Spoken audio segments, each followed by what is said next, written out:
शरण शरणजी हनुमंता तुकाराम महाराज शरण आले. तुकाराम महाराजांचं व्यक्तिमत्व विचारात घेतलं तर तुकाराम महाराजांनी पाया पडणं ही गोष्टच मोठी आहे. बापरे,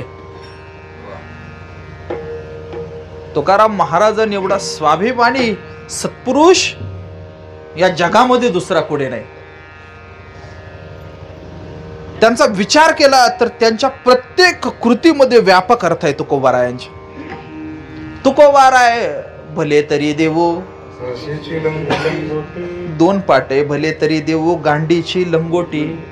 काय कल्पना करा तुम्ही, असं थेट बोलणारे तुकाराम महाराज. तुकाराम महाराज अंगी उणे त्याच्या बसे टाळक्यात. तुकाराम महाराजांची गाथा वाचायला सुरुवात केली. गाथा वाचायला सुरुवात केली की तुकोबारायांचा एक एक शब्द डोक्यावर येऊन बसतो. बारीक ऐका, जर तुम्ही संवेदनशील असाल आणि तुकोबारायांची गाथा वाचायला सुरुवात केली ना तर आपल्याला लाज वाटायला लागते की आपण माणूस म्हणून किती नीच आहोत. तुकाराम महाराजांची गाथा वाचायला सुरुवात केली तर मी सांगू, माणूस अहंकारी राहू शकत नाही. गाथा वाचायला सुरुवात केली की लक्षात यायला लागतं. किती लक्षात यायला लागतं? आरशात पाहतो आम्ही आणि फेटा बांधायला सुरुवात करतो. बरोबर नाही? फेटा बांधायला सुरुवात केली. मध्ययुगीन काळ होता. मध्ययुगीन काळामध्ये कोणताही कार्यक्रम असला तुकाराम महाराजांच्या काळात तर तेव्हाची फॅशन होतं पागोटं बांधायचं. काय कार्यक्रमाला जायचं असेल तर काय बांधायचं? पागोटं बांधायचं. एखादं तरुण पोरग असेल तर ते पोरग सकाळी सकाळी शायनिंग मारण्यासाठी पागोटं बांधायचं त्या काळात आणि काय करायचं? गावभर फिरायचं. तुकाराम महाराजांनी अभंग लिहिला आणि गोष्ट अशी होते, कीर्तनकार म्हणून जेव्हा कधीतरी मी पागोटं बांधायला उभा राहतो, असा फेटा बांधला फिरवलं की मला तुकाराम महाराजांचे शब्द आठवतात. आणि शब्द असे, तुकाराम महाराज म्हणाले, आठवणी वेठोनी बांधिला मुंडासा. असं इकडं पाहिलं, असं केलं सरळ. आठवणी वेठोनी बांधिला मुंडासा, फिरतसे म्हैसा जना माझे. दिवसभर कौलग्यात होता, काल खेड शिवापूरला होता, आज संध्याकाळी इकडं गोंदी कुप्पीला आहे. फिरतसे म्हैसा जना माझे, हाती दीडपान वरती करीमान, नाही तो सन्मान भली असे. श्वानाची या परी हिंडे दारोदार, पाहे परनारी पापदृष्टी. मी सांगू तुम्हाला, तुकाराम महाराज तेव्हा म्हटले, मात्र संवेदनशील माणसानं वाचायला सुरुवात केली तर लक्षात असं येतं की अरे हे सारे अवगुण तर आपल्याकडे आहे. विठ्ठल विठ्ठल.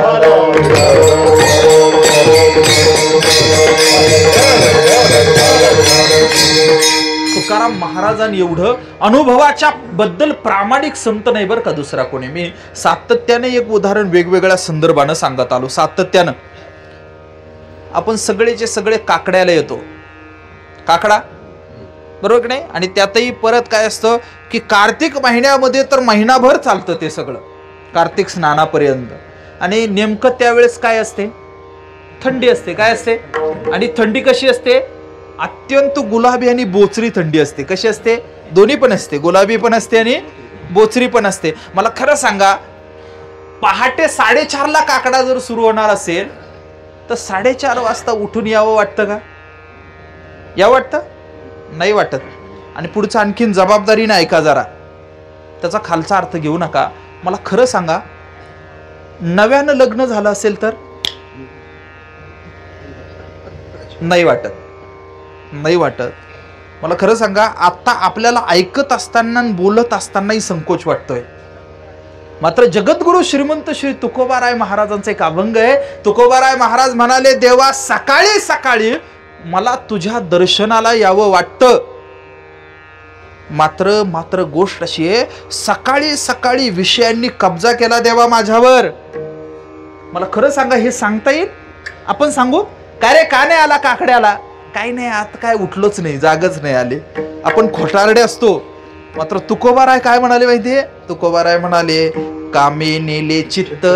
कुणी नेलं? कुणी नेलं? कुणी? कामे नेले चित्त, नेदी अवलोको मुख, बहु वाटे दुःख फुटो पाहे हृदय, कागा सासुरवासी मज केले भगवंता. हे देवा, हे देवा, हे देवा, मला सासूरवासी का केलं? सकाळी मला विषयाच्या तडाख्यात असल्यामुळं मला काकड्याला येता आलं नाही. एवढं प्रामाणिकपणे सांगू शकणारा संत म्हणजे तुकोबाराय महाराज आहेत. विठ्ठल विठ्ठल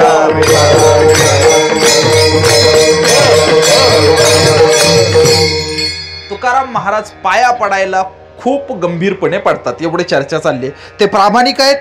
दुसरी गोष्ट, लोक लाचार होतात आणि मग पाया पडतात. 1000-500 रुपये पाहिजे असतात, काही एक काम करून घ्यायचं असतं म्हणून पाया पडत सुटतात. तुकाराम महाराजांना पैसे पाहिजे होते? बोला ना, काय पाहिजे होते? पैसे पाहिजे होते? पैसे पाहिजे होते का? पैसे नको होते. अहो महाराष्ट्राचा राजा. आता बोलू का परत एक वाक्य? भजन करा. विठ्ठल विठ्ठल.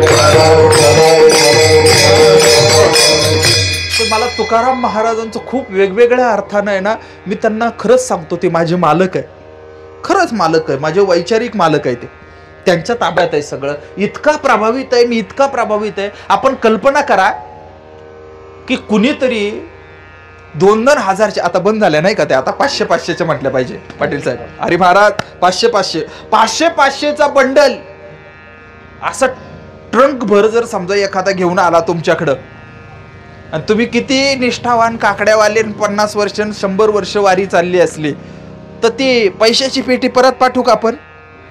बोला का? मी नाही पाठवणार. तुम्ही असं काय पाहता? पाठवू का आपण? बोला, मला वेगळं सांगायचंय.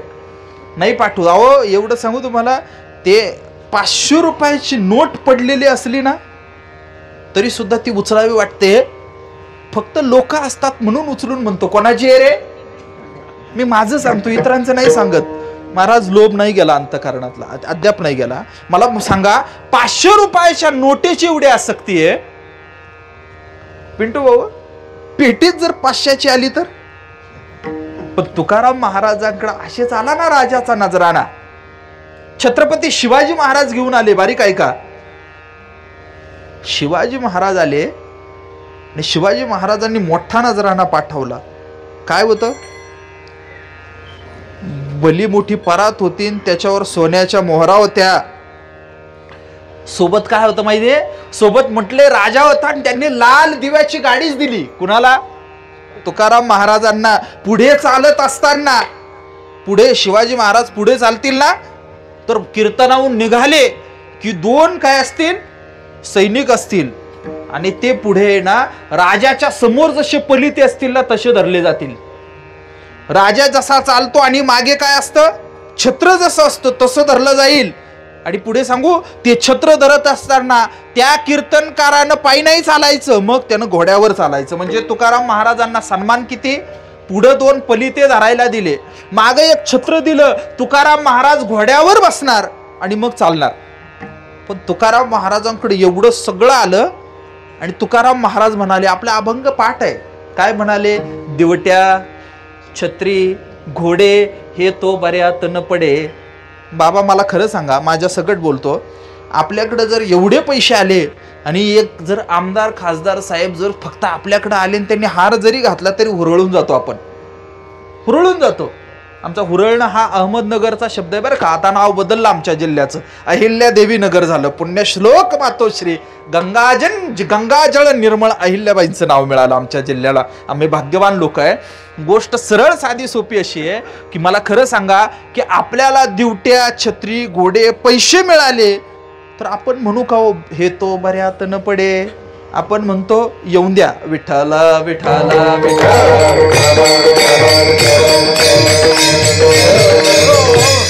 तुकाराम महाराजांना पैशासाठी शरण सांगू, विषयासाठी सुद्धा शरण जाण्याची गरज नाही. नाही गरज. एक उदाहरण सांगतो, परत अभंगाकडे येऊ. साधी गोष्ट, असा एक विचार करा. जेव्हा तुकाराम महाराज देहू पासून भंडारा डोंगरावर भजनाला गेले, कुठे गेले? ऐकताय ना तुम्ही? तुम्हाला झोप तर नाही ना आली? लय महत्वाचं चाललंय बरं का. तुकाराम महाराज कुठून गेले? कुठं? भंडारा डोंगरावरून देऊला गेले. जाताना लोकांनी त्रास दिला होता. समाज जेव्हा त्रास द्यायला लागतो तेव्हा काही गोष्टी करतो. एक पहिली गोष्ट आहे ना, तुमच्या सन्मानावर आघात करतो.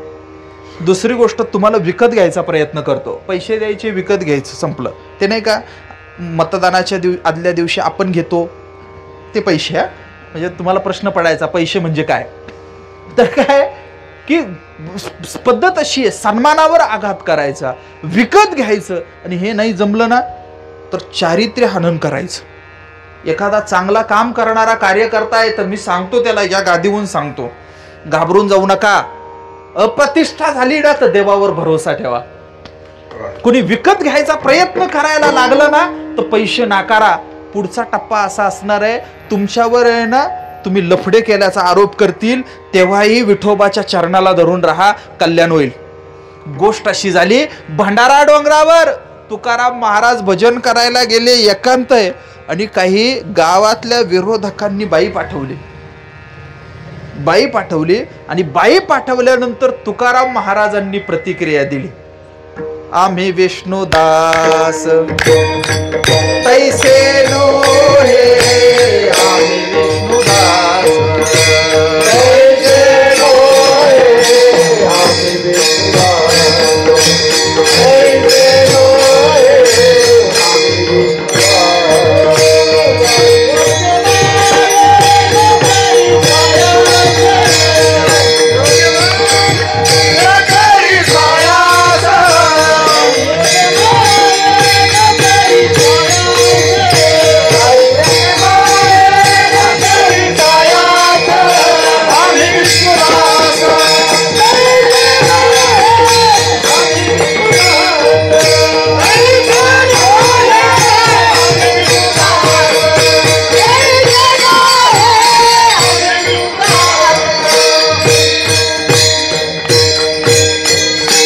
जाये वो तो माये न करी. बारीक आहे का हे, रोज आपण काय टाळावर घोळून इतक्यांदा म्हटलो, पण मला खरं सांगा, शांततेत बोला. हे बाकी जाऊ द्या, सोडा कीर्तन बिर्तन पण सोडा, एक सरळ विचार करा. अशी संधी आपल्याला आली, रमेश दादा आम्ही विष्णुदास तैसे नो हे, आम्ही नाही तसं, असं म्हणण्याचं धाडस होईल? बोला ना. माणसानं एकांतात सुद्धा सज्जन असलं पाहिजे. विठ्ठल विठ्ठल.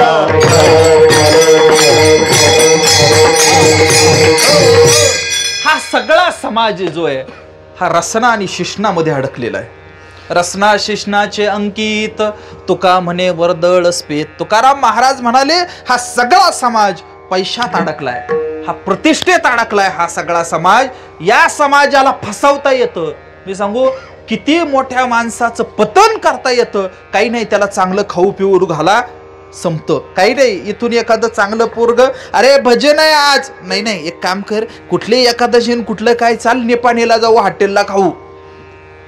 एखादा बहादर नव्यानं भजनाला लागलेल्या पोराला घेऊन जातं, एकदाच निपाणीत हॉटेलला फुकट खाऊ घालतं आणि आयुष्यभराच्या परमार्थाचं वाटोळ करून टाकतं. अनेक लोक, गावगावचे चांगले लोक, फक्त फुकट खायला मिळतं म्हणून आहे ना, म्हणून नालायक लोकांच्या सोबत जातात. विठ्ठल विठ्ठल. लोक सामान्य खाण्यापायी बोलतात, थोडे पैसे दिले की बोलतात, आणि आणखीन पुढे सांगू, थोडासा भोगविलास करायची संधी मिळाली ना की बोलतात. तुकाराम महाराजांनी या सगळ्या गोष्टी नाकारल्या होत्या. त्यांना लाचारीची कोणती गरज नव्हती, ते स्वाभिमानी होते. आणि असे स्वाभिमानी असणाऱ्या जगद्गुरु श्रीमंत श्री तुकाराम महाराजांनी खूप जबाबदारीने शब्द वापरलाय, शरण शरण जी हनुमंता. का म्हणाले? याचं कारण आहे. याचं कारण असं आहे की इतरांचा विचार केला तर तुकाराम महाराजांच्या आयुष्यामध्ये इतर कुणीही काहीही भर घालू शकत नव्हतं. काहीच नाही, काही नाही. फक्त आणि फक्त मारुतीराय अशी व्यक्ती आहे की ती व्यक्ती तुकोबारायांच्या आयुष्यामध्ये काही भक्तीच्या वाटा सुगमपणे दाखवू शकत होते. म्हणून तुकोबाराय म्हणाले की हे मारुतीराया, मी तुला शरण आलोय. याचं कारण असं आहे की तू मला भक्तीच्या वाटा दाखव. अभंगाचं दुसरं चरण.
काय भक्तीच्या त्या वाटा. काय चर्चा आहे? साधी सरळ गोष्ट अशी आहे की तुकोबारायांसारखा सत्पुरुष आणि ते शरण येतात.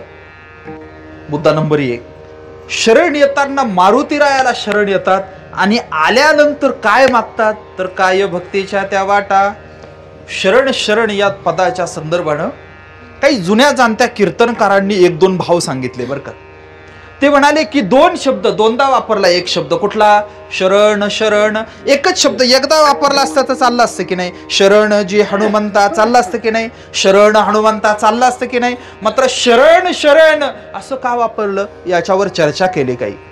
एक पहिली चर्चा करत असताना असा भाव त्यांनी काढला की काही लोक अशी बदमाश असतात की वरवर पाया पडतात असं वाटत असतं, मात्र आतमधला फणा तसाच असतो त्यांचा. नमस्कार करत असतात मात्र अंतकरण आहे ना, अंतकरण ताठच असतं. आणि कधी कधी काही लोक काय असतात माहितीये, हृदयानं शरण आलेले असतात मात्र अहंकारानं वाकायलाच तयार होत नाही. काही लोकांना पटलेलं असतं पुढच्याचं महत्व, ठाऊक झालेलं असतं, अंतकरण त्या दिशेनं तयार झालेलं असतं, मात्र शरीर तसं वागत नाही. आणि काही लोकांचं शरीर वागत असतं मात्र अंतकरण, उदाहरणार्थ की ते लग्न असतात, काय असतात तुमच्याकडे होतात ना? होतात का? होतात ना. हा, आता पुढच्या काळामध्ये नाही होणार तरुण पोरांची, चिंता करू नका. नीट शिकलं नाही, दात स्वच्छ ठेवले नाही. दात हा का राहतात दात स्वच्छ? तंबाखू नाही खाल्ली का राहतात स्वच्छ. एवढं सोपं आहे. हा, जर तुम्ही नीट शिकला नाही, नीट व्यवसाय केला नाही तर तुमचे काही शक्यता नाही लग्नाच्या. काय पूर्वी संन्यासी होण्यासाठी चांगलं वागावं लागायचं, आता लग्न होण्यासाठी वागावं लागेल. विठ्ठल विठ्ठल. चर्चा चालली आपली शरण शरण. ते लग्न असतं आणि लग्नामध्ये नवी सून असते. कोण असते? नवी सूनबाई असते. आणि ती काय होते की ती लग्नामध्ये आली दुसऱ्या एखाद्या की ती काय करते? पाया पडत सुटते. काय करते? तिची सून सांगत असते, सासूबाई सांगते की यांच्या पाया पड, त्यांच्या पाया पड, त्यांच्या पाया पड. नवी सून जी असते ना ती सारखी काय करते? प्रत्येकाच्या पाया पडत असते. मला खरं सांगा, खरं सांगा, खरं सांगा, सुनबाई ज्यांनी ज्यांनी सुनपण भोगलं असेल, मला खरं सांगा, ती शरीरानं पाया पडत असते मात्र दरवेळी अंतकरण नमस्कार करतं का पुढच्याला? बोला ना, बोला ना. नाही ना, सुनबाई जशा असतात फक्त शरीरानं पाया पडतात मात्र मनानं पाया पडत नाही. कधी कधी प्रियकरीन प्रियसी. कबीर महाराजांनी एक खूप सुंदर उदाहरण सांगितलं बरं का. काय झालं की तो समोरून येत होता कृष्ण, आणि भगवान गोपाळ कृष्ण समोरून येत आहेत. आणि गोष्ट अशी झाली, एक गवळण होती, गवळण. आणि तिने पाहिलं येताना देवाला आणि देवाच्या पाया पडण्याची इच्छा झाली. पण गडबड सांगू तुम्हाला, गडबड अशी आहे की चहूबाजूनं सगळा समाज आहे आणि जर पाया पडलं तर अडचण होईल ना, आपल्याबद्दल काही एक चर्चा होईल. काही नाही केलं तिनं. काय केलं तिनं? तिच्या गळ्यात असणारी मोत्याची माळ तोडली आणि सगळेचे सगळे मोती काय झाले महाराज? सगळे पसरले मोती. आणि तिनं काय केलं की ते मोती वेचायला सुरुवात केली. ती मोती वेचत होती, लोकांना वाटत होतं ती मोती वेचते, मात्र तिनं लिहिलं की मी मोती वेचत नव्हते, मी काही नाही, मी खाली वाकून आहे ना कृष्णाला मनापासून वंदन करत होते. विठ्ठल विठ्ठल विठ्ठल.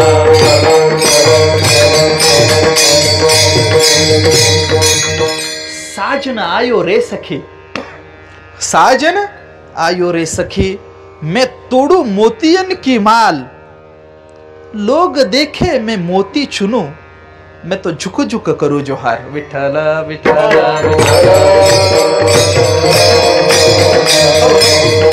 विचार करा, सरळ विचार करा. काही लोक देहानं शरण आलेली असतात मात्र मनानं नसतात आलेली. काही लोक मनानं शरण आलेली असतात मात्र देहानं येत नाही. जगद्गुरु श्रीमंत श्री तुकाराम महाराजांचा शरण शरण म्हणण्याचा अर्थ असा आहे की तुकाराम महाराज आतूनही शरण आले होते आणि बाहेरूनही शरण आले होते. म्हणून शरण शरण विठ्ठल विठ्ठल विठ्ठल. आणखीन एक भाव आहे यात. आणखीन एक भाव काय? आणखीन एक भाव असा आहे की तुकाराम महाराजांचा अवतार कधी आहे?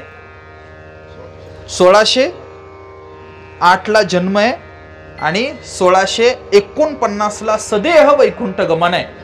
375वं वर्ष आहे बरं का हे तुकोबारायांच्या सदेह वैकुंठ गमनाचं 375वं वर्ष आहे. आठवलं म्हणून सांगून जातो की दिनांक 24 जुलै ते 1 ऑगस्ट या कालावधीत जगद्गुरु श्रीमंत श्री तुकाराम महाराजांचं मुख्य मंदिर देहूला आहे ना, तर आपल्या वतीनं त्याचा उत्सव आहे. विठ्ठल विठ्ठल 7 दिवस नितांत सुंदर सोहळा आहे. महाराष्ट्रातले सगळे महत्वाचे कीर्तनकार तिथं असणार आहे. चला सोडा, काय विषय झाला होता? तुकोबाराय महाराज. तुकोबारायांचा विचार केला तर तुकोबारायांनी हा अभंग लिहिला, हा 17व्या शतकात लिहिला एक. पण मारुतीरायाची आणि तुकोबारायांची भेट ही फक्त काय तेव्हाच झाली का? होते ना ते दोघं एकाच पार्टीत काम करायला, तेव्हा नाही का निवडणुका लागल्या होत्या? आणि निवडणुकीला एका बाजूला रामराया उभे होते आणि दुसऱ्या बाजूला रावण उभा होता. त्यावेळी जय श्रीराम असं म्हणायला कोण कोण होतं? तिथं मारुतीराय होते की नाही? पण आणखीन एक जण होता सोबत, अंगद होता. कोण होता? अंगद होता. गोष्ट अशी आहे की शरण शरण म्हणत असताना विद्यमान कालामध्ये म्हणजे 17व्या शतकामध्ये आताही शरण आणि तेव्हा सुद्धा शरण. विठ्ठल विठ्ठल.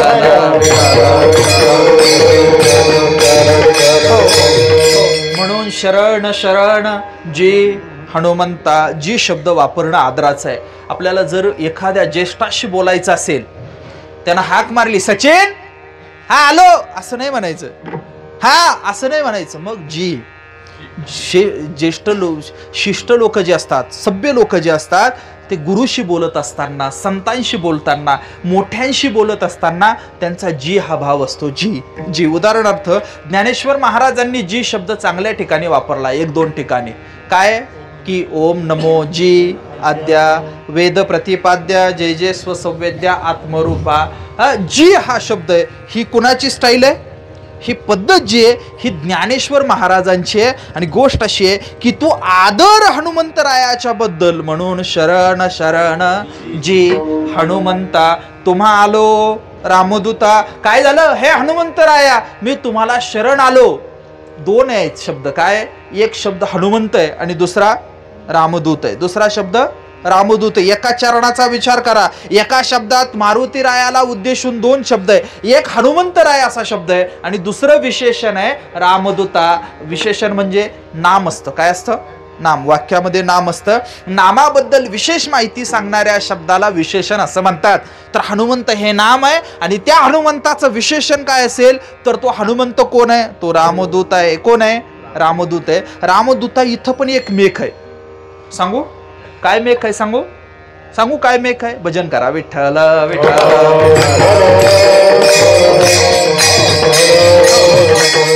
रामदूता असा शब्द आहे. कुणाला शब्द आहे? कुणाला? मारुतीरायाला रामदूता असा शब्द आहे. कुठे गेला होता मारुती? रामदूत होऊन कुठे गेले होता? रामाचा दूत होऊन कुठे गेला होता? कुठं? लंकेमध्ये गेला. कुठे गेला? लंकेत गेला. आणि लंका तिकडून जाऊन काय करून आला? काय? जाळी येली लंका धन्य धन्य म्हणे तुका. कुणी जाळली लंका? रामानं. कुणी?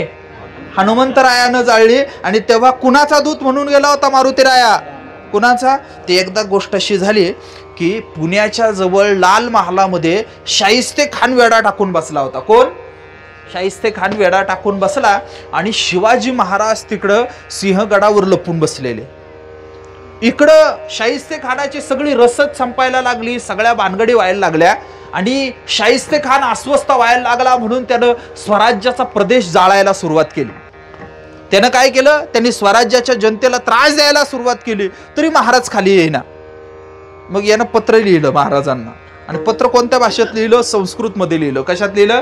संस्कृतात लिहिलं. आणि पत्रामध्ये लिहिलं की वानरेस्तव वनेवासी पर्वतास्ते सदाश्रया वज्रपाणीन रहन साक्षात शास्ता खान मुपागता. काय म्हणाला? शाहिस्ते खान म्हणतो. कुणाला? शिवाजी महाराजांना म्हणतो. संस्कृतमध्ये पत्रात म्हणतो की हे राजा. राजा नाहीच म्हणाला, ते म्हणाला हे शिवाजी. एकेरी उल्लेख केला महाराजांचा आणि म्हणाला की तू तू तू तू तू डोंगरामध्ये लपून बसलेला वानर आहे आणि मी त्या डोंगराचे पर्वताचे पंख कापणारा हातात वज्र असणारा इंद्र आहे. वानरे स्तव वनेवासी पर्वतास्ते सदाश्रया वज्रपाणीन रहन साक्षात शास्ता खान मुपागाता. मी कोण आहे तर मी पर्वताचे पंख कापणारा वज्रपाणी इंद्र आहे आणि तू पर्वतात लपून बसलेला वानर आहे. महाराजांनी उत्तरादाखल पत्र लिहिलं. शिवाजी महाराजांनी पत्र काय लिहिलं माहितीये? पत्र लिहिलं आणि पत्रात लिहिलं, शाहिस्ते खान साहेब, तुम्ही असं म्हणतात की तुम्ही पर्वताचे पंख कापणारा इंद्र आहात आणि मी जंगलात लपून बसलेलं वानर आहे. मात्र एक गोष्ट लक्षात ठेवा, भारताचा इतिहास असं सांगतो की एका वानरानं सोन्याची लंका जाळली होती. मी विठ्ठल विठ्ठल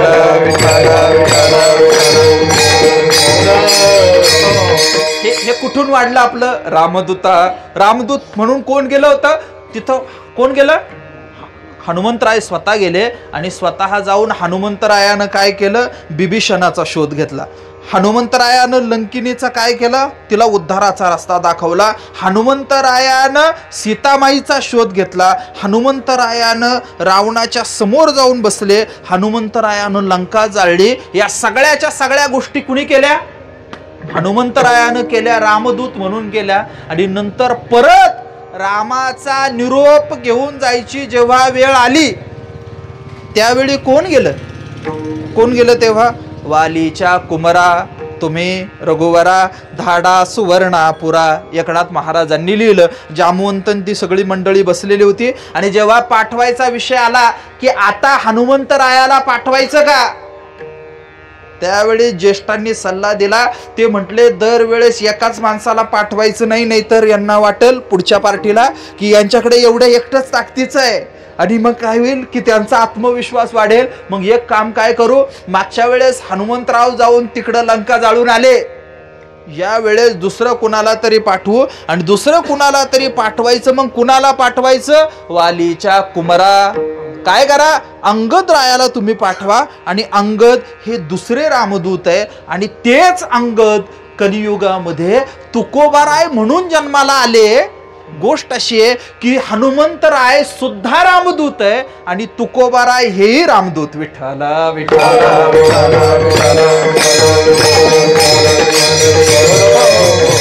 आणखीन सोपा भाव सांगतो, आणखीन सोपा सांगतो.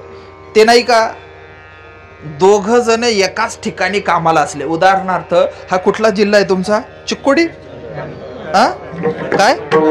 बेळगाव ना? हा बेळगाव जिल्हा. बेळगाव तुमचा कोणता जिल्हा?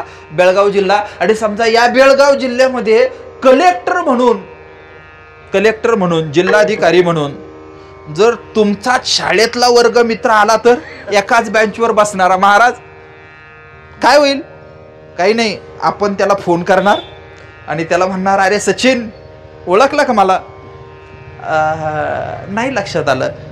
अरे आपण दोघं नाही का ते गोंदी कुप्पीला होतो शाळेत? हा. आणि शेवटी बसायचो. हा. आणि ते नाही का की तुला मला थोबाड फुटेपर्यंत शिंदे सरांनी मारलं होतं. हा, ते गडबडून जातं, बरोबर की नाही? हा. आणि मग काय म्हणतो आपण, अरे आपण नाही का एकाच वर्गात होतो? काही काम करून घ्यायचं असलं तर आपण समान संबंध सांगतो. आपण एका गावचे म्हणतो, एका ठिकाणी कामाला आहे असं म्हणतो, एका वर्गातच होतो असं म्हणतो. मोठ्याशी संबंध जोडत असताना आपण दुसरे संदर्भ सांगत नाही, त्याचा ना आपला समान संदर्भ काय हा सांगतो. आपण सांगतो की हे मारुतीराया, हे मारुतीराया, तुम्ही जसे रामदूत आहे ना तसा मी पण रामदूत आहे. विठ्ठल विठ्ठल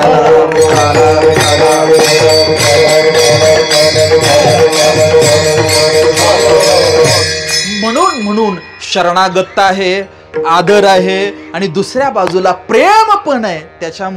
त्याच्यामुळे तुकाराम महाराज विनंती करतात, काय भक्तीच्या त्या वाटा मज दाबाव्या सुभटा. सुभटा या शब्दाचा अर्थ सांगतो. चालेल ना असं शब्दांनी सांगितलं की व्हॉट्सअपचे 2-4 विनोद सांगू, मला येतात ते सांगू का? काय करू सांगू ना? असं अभंगाला धरून बोललं तर चालेल ना? हल्ली अभंगाला धरून बोललं तर परत कीर्तनाला बोलवत नाही म्हणून विचारतो. विठ्ठला विठ्ठला विठ्ठला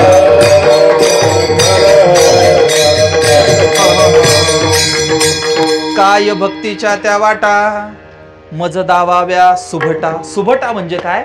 भद्र असा शब्द आहे. काय शब्द आहे? दोन शब्द आहे. एखादं जर वाईट अभद्र बोलू नको असं म्हणतो की नाही आपण. अभद्र वाईट आणि भद्र म्हणजे चांगलं. भद्र म्हणजे चांगलं आणि अभद्र म्हणजे वाईट, बरोबर की नाही? मग मला सांगा, ते भद्र जे त्याचं प्राकृत मध्ये रूपांतर होताना भट असं झालं. आणि मारुतीराय कोण आहे माहितीये? मारुतीराय सुभटा आहे, म्हणजे मारुतीराय सुभद्र आहेत. मारुतीराय चांगल्यात चांगले आहेत. आणि म्हणून त्यांना विनंती आहे काय, की हे मारुतीराया, आमची विनंती अशी आहे की काय भक्तीच्या त्या वाटा मज दावाव्या सुभटा. आणि पुढच्या एका गुणाचं वर्णन, दोन गुणांचं वर्णन हे जगद्गुरु श्रीमंत श्री तुकोबाराय महाराज अभंगाच्या 3ऱ्या चरणात करतात. आणि धीर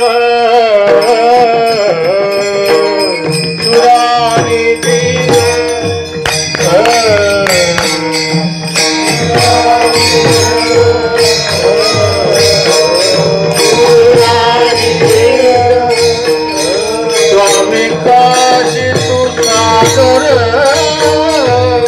स्वामी काजी तू सागर, स्वामी काजी तू सागर, स्वामी काजी महाराजांचं नाव काय? काय भक्तीच्या देवाचा, आणि काय भक्तीच्या देवाचा, स्वामी काजी तू सागर, भज तू बादला, भज तू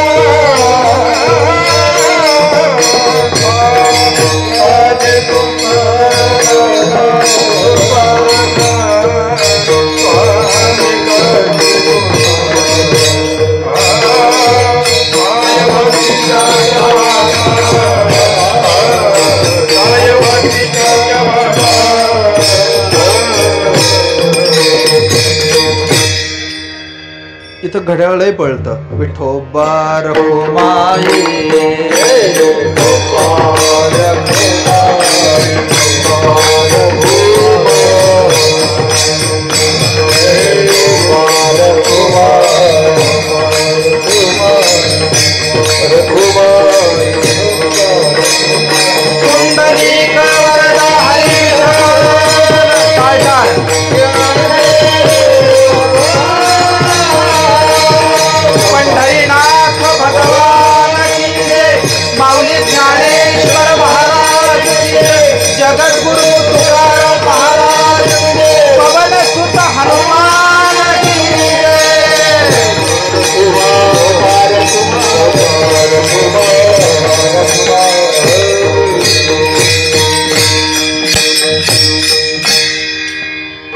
म्हणणारे मध्ये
विठ्ठल विठ्ठल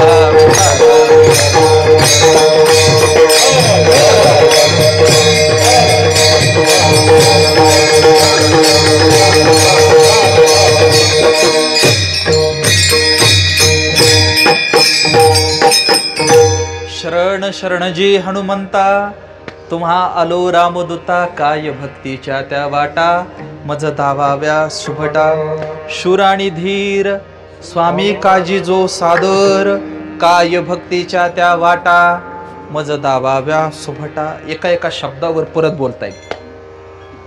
काय तुकाराम महाराजांची ताकद आहे ओथोर की एका बाजूला आपला आणि हनुमंतरायाचा संबंधही सांगायचा, दुसऱ्या बाजूला हनुमंतरायाला काय विचारायचं हेही सांगायचं, आणि तिसऱ्या बाजूला त्यांच्या चरित्रातले लौकिक मुद्दे पण सांगायचे. विठ्ठल विठ्ठल विठ्ठल शूर आणि धीर. शूरत्वाचं सगळ्यात मोठं उदाहरण इतर लोकांच्या आयुष्यामध्ये शौर्य असतं, मात्र त्याला नीतिमत्ता नसते. कुलकर्णी महाराज मात्र हनुमंतरायाचा विचार केला तर शौर्य पण आहे आणि भक्तीचं अधिष्ठान पण आहे. शूर आणि दुसरं सांगू शूरत्व दोन्ही बाजूला आहे. दोन्ही बाजूला राक्षस मारत असतानाही शूरत्व आहे आणि दुसऱ्या बाजूला काम मारत असताना सुद्धा शूरत्व आहे. प्रपंचातही शूरपणा आहे आणि परमार्थातलाही शूरपणा आहे. प्रपंचातली धीरपणा आहे आणि परमार्थातला सुद्धा धीरपणा आहे. आणि पुढचा मुद्दा स्वामी कारिजो स्वामी काजीजो सादर. काय वर्णन आहे सांगू. रामावर कुणाचे उपकार आहे असा विचार केला तर विचारा रामरायालाच.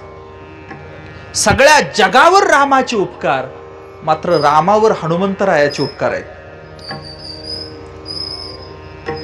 रामायणामधून जर हनुमंतराय वजा केले तर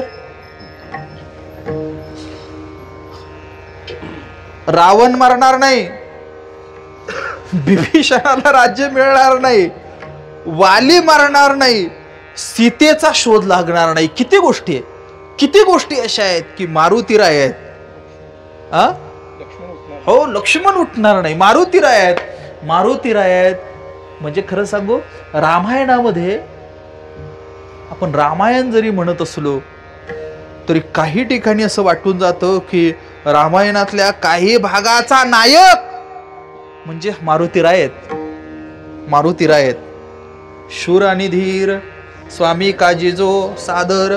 किती सादर, इतका सादर की 10 योजन विस्तार असणारे समुद्र पार करून गेले, राक्षसांच्या राज्यात गेले आणि तिथं लंकेचा नायनाट केला.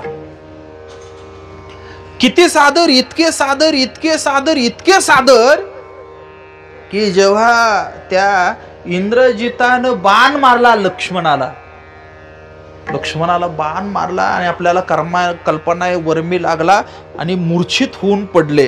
कोण? लक्ष्मणराय मूर्छित होऊन पडले. त्यावेळेस युद्धभूमीहून घेऊन येणं आणि रात्रभर रामरायानं लक्ष्मणाचे डोकं मांडीवर घेतलं आणि रडायला लागला. राम जगाचा मालक असणारा राम रडायला लागला.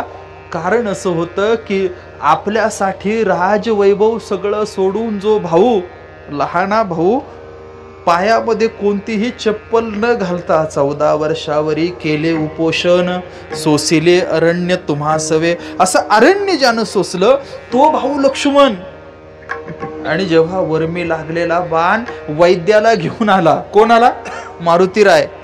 वैद्यही लंकेतून आणला. डॉक्टर कुणी? मारुतीरायानं आणला. आणि पुढचा मुद्दा ऐका, औषध आणायला सुद्धा उत्तर भारतात कोण गेलं? मारुतीराय गेले. हे बघा, लक्ष्मण युद्धभूमीवर पडलेला आहे. राक्षस जेव्हा उचलून न्यायला लागले तेव्हाही वाचवलं कुणी? मारुतीरायानं. बरं, चांगला डॉक्टर घेऊन कोण आलं? मारुतीराय. औषधही कोण घेऊन आलं? रेमडेसिवीर पुण्याला जाऊन कोण? मारुतीराय घेऊन आला. मारुतीराय घेऊन आला आणि तो सगळं वर्णन केलंय बरं का. जेव्हा ती रात्र सूर्य उगवायचा होता आणि एकनाथ महाराजांनी काही गोष्टी वर्णन केल्या, काही गोस्वामी तुलसीदासांनी वर्णन केलेलं आहे. रामाचा विलाप जो आहे ना, मेरे लखन दुलारे बोल कछु बोल मत भैया को रुलारे बोल कछु बोल बीती जाए रैन पवन सुत किव अब तक नहीं आए ढलता जाए आशा का दीपक मनवा धीर गवाए अखियों के तारे लल्ला अखिया तो खोल मेरे लखन दुलारे बोल कुर्शू बोल. हे लखन, लक्ष्मणा उठ बाबा उठ. रडत होता. तो सांगत होता की बघ युद्ध संपेल, कदाचित मी अयोध्येत जाईल आणि तू नसशील, तर तिन्ही आया जेव्हा समोर येईल तेव्हा मी काय सांगू. तू आत्ता लवकर उठ. कारण सांगू की सूर्य उगवण्याच्या अगोदर जर सूर्य उगवण्याच्या अगोदर जर तू उठला नाही तर या सूर्यवंशी रामाचा वंश लयाला जाईल. तू उठ बाबा उठ. आणि ते सगळा विलाप करत होते. आणि गोष्ट अशी झाली की काही क्षण सूर्योदयाला बाकी आहे आणि त्याच्या अगोदर औषध घेऊन आले. कोण? मारुतीराया स्वामी काजीजो सादर विठ्ठल विठ्ठल. ते अहिरावण आणि महिरावण दोघांनी अहिरावण की भुजा उखारी काय केलं, त्या अहिरावण महिरावण दोघांचं आहे. आता काय झालं की 10:50 झालेले असल्यामुळं लगेच केलं त्यांनी. अहिरावण की भुजा उखारी लाये संजीवनी लखन दुलारे. काय केलं, तुम्ही लक्ष्मणासाठी प्राण संजीवनी आणली असा स्वामी काजीजो सादर. आणि सांगू की किती उपकार किती जणांवर करून ठेवले पाहिजे. जे जे हनुमंतरायाच्या सल्ल्यानं गेले त्यांना राज्य मिळालं. रामायणाची मजा आहे बरं का हे. तुम्ही कल्पना करा की ते जेव्हा ऋषीमुख पर्वत आणि त्या ऋषीमुख पर्वताच्या पायथ्याला हे 2 पोरं येताना दिसले. माहिती नाही कोण आहे, मात्र पाहिला तर वेश दिसत होता तो संन्याशासारखा दिसत होता, मात्र कमरेला बंदूक होती, तीर खामटं होतं. आणि पाहिलं आणि घाबरला. कोण? सुग्रीव घाबरला. विचार केला की आपला भाऊ वाली त्यानंच कुणी मारायला पाठवलं का, मग कोण पाठवायचं. काही नाही, सुग्रीवानं काय केलं, सुग्रीवानं हनुमंतरायाला पाठवलं. आणि तिथं गोस्वामी तुलसीदासांनी प्रसंग लिहून ठेवला. काय झालं, समोर राम आणि लक्ष्मण आहे. हनुमंतरायाला माहिती नाही हे कोण आहेत. हनुमंतराया एका ब्राह्मणाचा वेश घेऊन गेले आणि गेल्यानंतर नमस्कार केला. आणि नमस्कार केल्यानंतर दोघांनाही विचारलं. इतकं बारीक वर्णन आहे हनुमंतरायाच्या बुद्धिमत्तेचं वर्णन पहा बरं का. हे काय विचारलं, ते म्हणाले की कठोर भूमी कोमल पदगामी. भूमीचा विचार केला तर भूमी कठोर आहे जंगलातली, मात्र तुमचे पाय कोमल आहे. कपड्याचा विचार करावा तर कपडे वनवासी संन्याशासारखे, मात्र हातामध्ये तीर कामठ आहे. कठोर भूमी कोमल पदगामी कवन हे तू बिचरे उबन स्वामी. तुम्ही कशासाठी जंगलात फिरतात. आणि मग तेव्हा रामरायानं सांगितली की काही नाही, आमची बायको गेली चोरीला आणि ती शोधतोय. गोष्ट संपली. गोष्ट सरळ साधी सोपी अशी आहे. हनुमंतरायाना बुद्धिमतां वरिष्ठम.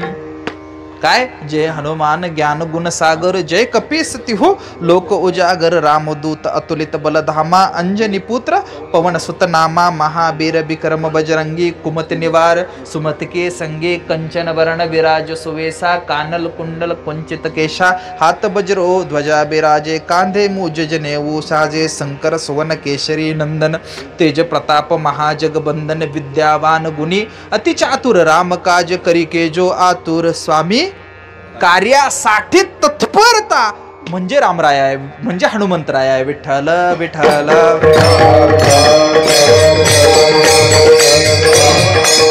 पुढचा किती चर्चा झाली.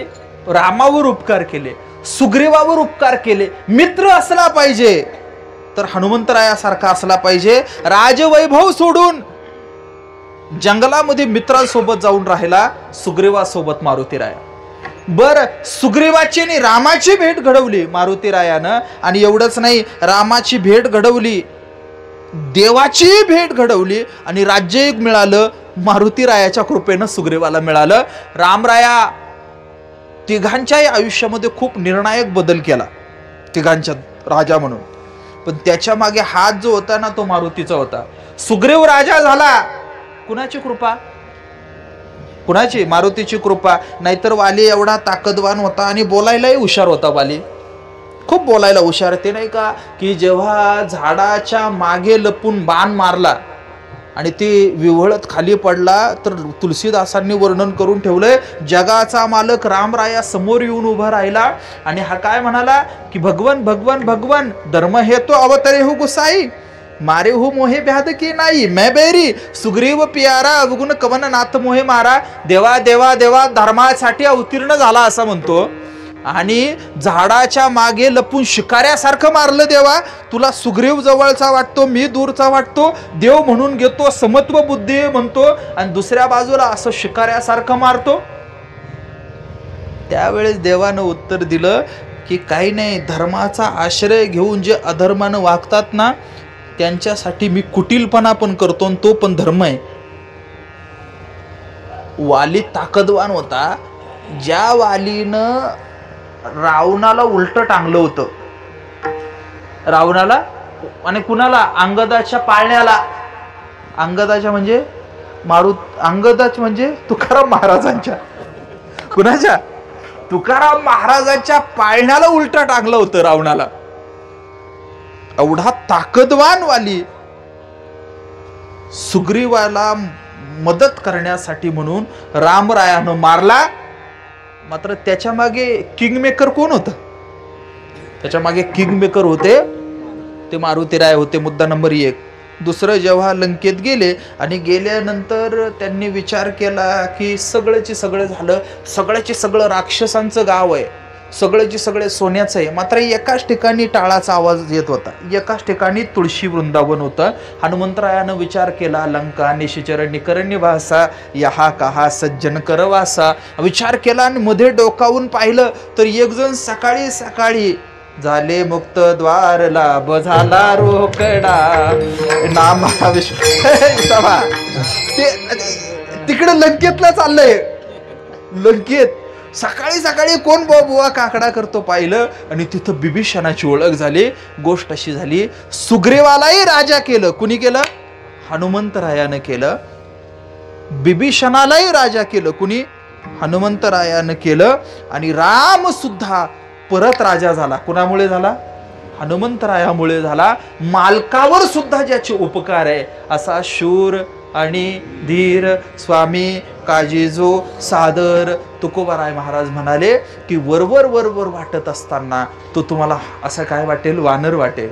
वरवर वाटत असताना सेवक वाटेल, वरवर वाटत असताना पोस्टमन वाटेल, रामदूत वाटेल. मात्र तो आणि भगवान शिवशंकर निराळे नाहीत. अभंगाचं शेवटचं चरण.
तुका म्हणे रुद्रा अंजनीची या कुमरा कोण आहे हा?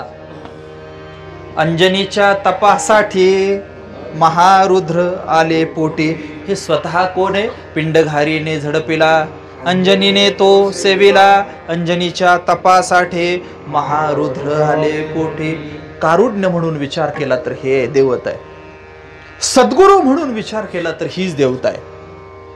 भगवान शिवशंकराचा प्रत्येक अवतार जो आहे ना त्याच्याकडे गुरुत्व विशेषत्वानं असतं बरं का. आणि हनुमंतरायांना भक्तीच्या वाटा विचाराव्या याचा अर्थ ते चांगले सद्गुरू आहे. ते वाढत जाईल परत. पण भगवान शंकरांच्या संदर्भानं वर्णन करत असताना केलं तुलसीदासांनी. ते म्हणाले कसे आहेत भगवान शिवशंकर, तर ते म्हणाले की भवानी शंकरो वंदे श्रद्धा विश्वासरूपिणो याभ्या विना न पश्यन्ति सिद्धा स्वांत समेश्वरो वंदे बोधमयम नित्यम गुरुम शंकर रूपिणो यमाश्रितो हि वक्रोपी चंद्र सर्वत्र वंदते. नित्य बोधमय असणारे शिवशंकर जे आहेत ते शिवशंकर इतके कृपाळू करुणाकर सद्गुरू आहेत की त्यांच्या आश्रयानं आलेला वाकडा चंद्र सुद्धा वंदनीय होतो. विठ्ठल विठ्ठल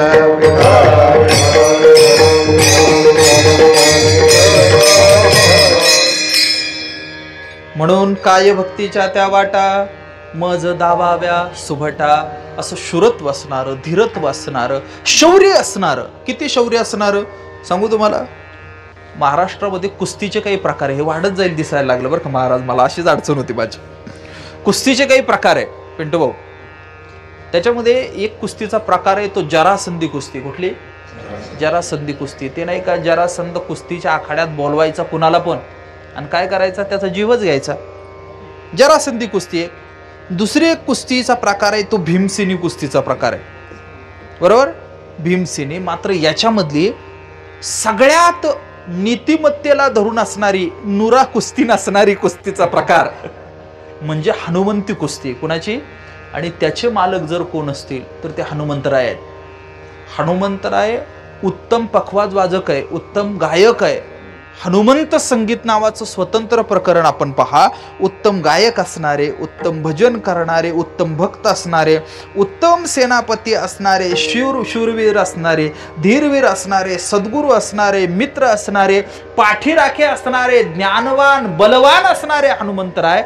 आणि आपण सर्वांनी एकत्र येऊन त्यांचं अत्यंत गोड देखणं मंदिर 5 वर्षांपूर्वी इथं बांधलं. सगळ्याची सगळं गाव एकत्र येतं आणि दर 5 वर्षाला हा वर्धापनाचा सोहळा आपण सर्व मंडळी करतात. मी सर्व गोंदी कुप्पी मंडळी, ग्रामस्थ मंडळींच्या पायावर अत्यंत नम्रपणानं वंदन करतो. आपण हनुमंतरायांची जी सेवा करतायत. आणि सांगू मला एक भारी वाटतं, मंदिरं ही फक्त मंदिरं नाहीत तर गाव एकत्र येण्याची जागा आहे.